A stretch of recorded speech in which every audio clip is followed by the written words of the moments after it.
Picture a house that doesn't just stand in a neighborhood, it breathes. Tucked away in a quiet suburban street, this place was a hidden gem, a cottage straight out of a storybook. Ivy climbed its walls, flower boxes spilled over with color, and the soft glow of fairy lights twinkled at dusk. But the real magic was inside. Every wall was a canvas, bursting with hand-painted murals of Disney princesses, enchanted forests, and mythical creatures that seemed to shimmer in the morning light. Cinderella's gown flowed across the living room. Ariel swam through a coral reef in the hallway. The air carried the faint scent of lavender and acrylic paint, and an old radio hummed classical tunes in the corner. This wasn't just a house. It was a sanctuary, a masterpiece, a home. And it belonged to Eleanor. Eleanor was a woman whose smile could light up a room, even in her late 60s. Her silver hair was always tied in a loose bun, with a few strands framing her kind face. Her eyes sparkled with a creativity that never dimmed, even after decades of pouring her soul into her art. She'd been an art teacher once, guiding kids to find beauty in a blank canvas. Later, she started a paint and sip business, where she'd laugh and sip wine with adults as they fumbled through their first brush strokes. It was a hit, and she saved enough to retire, spending her days painting commissions and decorating furniture with intricate designs. Her home was her gallery, her heart, her legacy. Every mural told a story, of her childhood dreaming of fairy tales, of late nights perfecting a stroke, of a life built on creativity and kindness. She'd lived in that house since the mid-1980s, renting from a landlord named Harold. He wasn't just a landlord, he was a friend. Harold loved her murals, often sitting in her colorful kitchen, sipping tea, and marveling at her talent. "Eleanor, this place is yours as long as you want it," he'd say, his voice warm with sincerity. They had no formal lease, just a handshake and trust. He promised her the house would be hers one day, a verbal agreement sealed over countless conversations. To Eleanor, that promise was as solid as any contract. To the neighbors, she was a treasure, a woman who'd wave from her porch, share homemade cookies, and teach their kids to paint. Even when I was younger and, honestly, kind of a jerk, revving my loud truck and speeding past her house, she didn't snap. She just knocked on my door one day, offered me a coffee, and asked me to slow down. That's who Eleanor was. She won people over with kindness. But trust, as Eleanor would learn, can be a fragile thing. When Harold passed away unexpectedly in his sleep, the neighborhood mourned. Eleanor stood at his memorial, tears streaming down her face, clutching a sketchbook where she'd drawn his portrait. She wasn't just grieving a friend. She was grieving the security of her home. Harold's children, a brother and sister in their 40s, inherited his properties. The son, Richard, was a real estate investor with a slick demeanor. His Rolex glinted in the sun, and his smirk never seemed to fade. His daughter, Chloe, was in her early 20s, always clutching a designer handbag, her voice sharp with entitlement. They didn't know Eleanor. They didn't want to. One crisp autumn morning, Richard and Chloe pulled up in a shiny black SUV. Eleanor, ever the gracious host, welcomed them with a plate of cookies and a nervous smile. She led them inside, her heart swelling with pride as she showed off her murals. In the living room, Cinderella's ball gown sparkled under the chandelier. In the dining room, Peter Pan flew over Neverland. She thought they'd be enchanted, just like everyone else who stepped inside. But Chloe's reaction was like a slap. She wrinkled her nose, her lips curling in disgust. "This is a lot," she said, her voice dripping with disdain. Richard didn't even look at Eleanor. He just chuckled, his eyes scanning the room like he was appraising a car. "Yeah, it's like a kid's coloring book exploded in here." Eleanor's hands trembled as she held her teacup. Her chest tightened, but she forced a smile. "These murals are my life's work," she said softly, her voice barely above a whisper. "Every detail is hand-painted. Richard barely glanced at her. Sure, but it's not exactly marketable. Chloe giggled, pulling out her phone to snap a selfie in front of Sleeping Beauty's castle. It's cute, I guess, but so outdated. I could totally make this place chic. Eleanor's heart sank. She felt small, invisible, like her decades of work had been reduced to a tacky decoration. She stood in her own home, surrounded by her art, and felt like a stranger. A week later, the eviction notice arrived. It was slipped under her door in a plain envelope, as cold and impersonal as a utility bill. Eleanor's hand shook as she opened it, her eyes scanning the legal jargon. 30 days to vacate. The reason? The murals. They claimed her artwork devalued the property and violated some vague rental clause. She sat at her kitchen table, the notice blurring through her tears. Her heart pounded in her chest, a mix of shock and betrayal. How could they do this? She thought. This is my home. My art. My everything. She tried to fight it. She spent hours on the phone with lawyers, her voice cracking as she explained her agreement with Harold. She called Richard, pleading to buy the house herself, offering every cent she had. But without a lease, her case was weak. Richard's response was like a knife. My daughter loves the murals, he said, his tone smug. She wants the house. We're going to modernize it. You understand? Eleanor didn't understand. She felt betrayed, humiliated, powerless. Her neighbors were furious. I remember sitting on my porch, watching her pack boxes, my fists clenched. I'd known Eleanor since I was a kid, and seeing her like this, broken, defeated, lit a fire in me. I wasn't the only one. The whole neighborhood rallied around her, bringing her meals, helping her pack, cursing Richard and Chloe under their breath. Eleanor spent sleepless nights boxing up her life. Her paintbrushes, her canvases, her memories, they all went into storage. Each box felt like a piece of her heart being sealed away. But one night, as she stood in her living room, staring at the mural of Ariel swimming through a coral reef, something shifted. Her hands stopped trembling. Her jaw tightened. They don't deserve this, she thought. They don't deserve my art, my home, my soul. For the first time, anger burned in her chest, a quiet, fierce resolve. She wasn't going to let Richard and Chloe waltz in and claim her legacy. Not without a fight.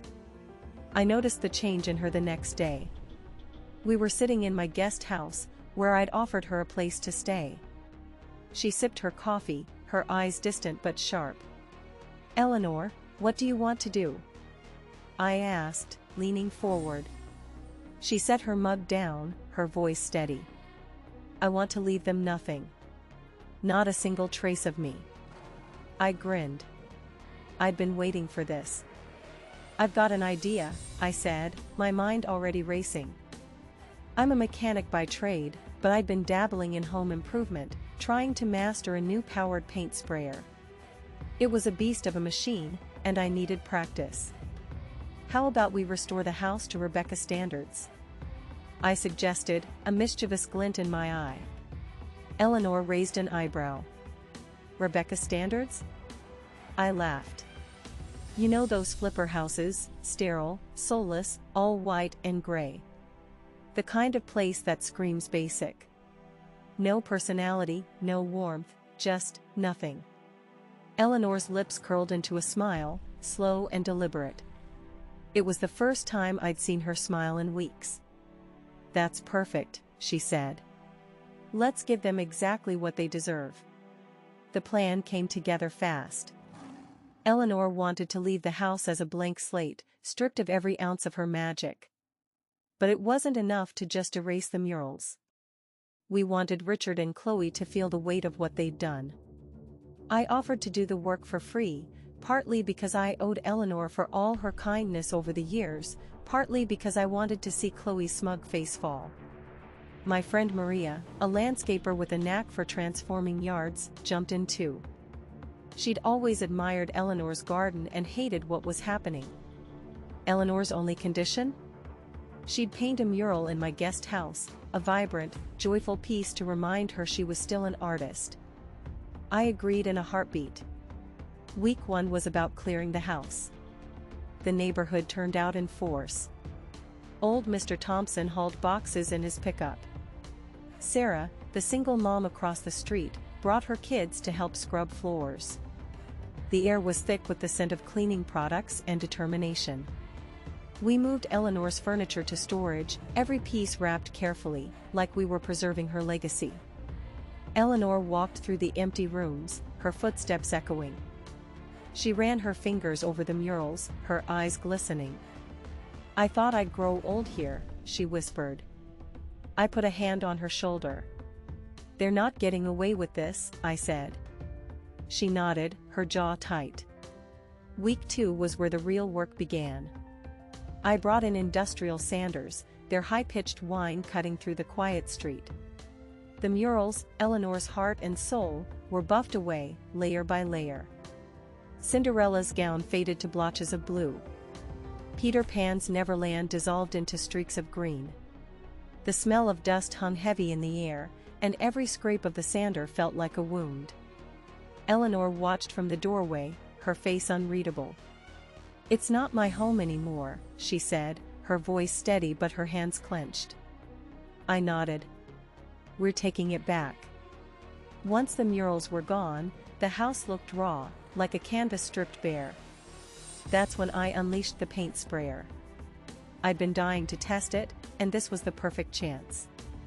I masked every surface, trim, outlets, counters, with precision, the tape crinkling as I pressed it down. The sprayer hummed to life, a low, powerful growl. I coated the walls in Kiehl's primer, for swift passes per room. The vibrant colors vanished under a stark, clinical white. It was like watching the house's soul drain away. But I wasn't done. I pulled out my Rebecca collection, a palette of the most generic, soulless colors you'd find in any flipper house. White walls, glossy and cold. Slate gray cabinets, trim, even the light switch covers. The wood-paneled walls, once warm and rich, were sprayed in a depressing shade of charcoal. The kitchen counters, the bathroom fixtures, all gray. The house smelled like fresh paint, but it felt like a tomb. I walked through with Eleanor when it was done. The rooms were silent, the air heavy with the chemical tang of primer. She stood in the living room, where Cinderella used to dance. Now, it was just a white box. "It's dead," she said, her voice a mix of triumph and sorrow. I nodded. Exactly. The final touch was the exterior. Maria took charge, her crew carefully dismantling the cottage facade. The ivy-covered panels came down piece by piece, revealing the plain brick underneath. The flower boxes were gone, the garden ripped out. Maria traded the blooming bushes for her labor, promising to plant them somewhere they'd be loved.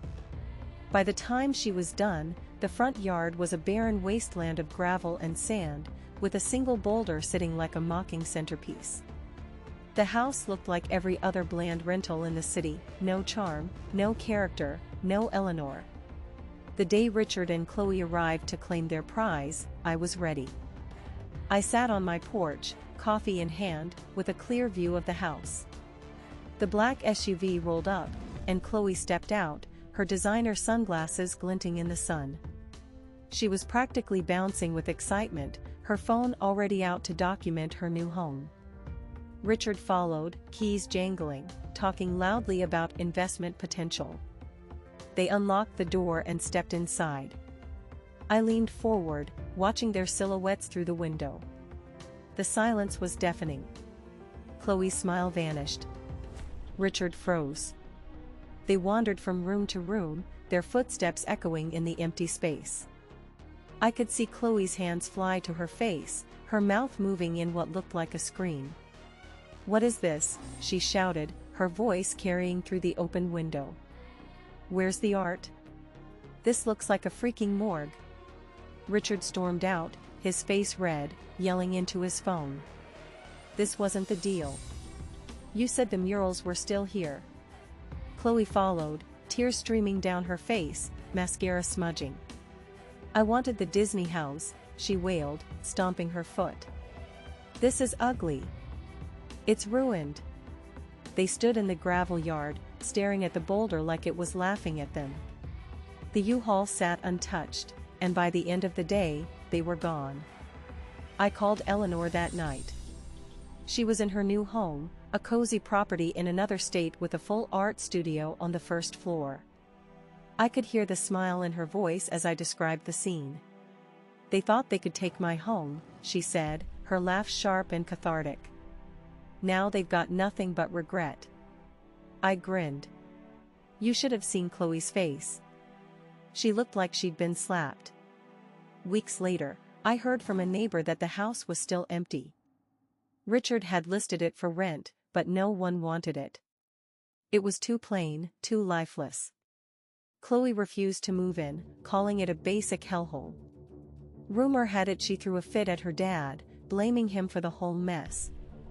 Richard was stuck with a property he couldn't sell or rent, his grand plans crumbling.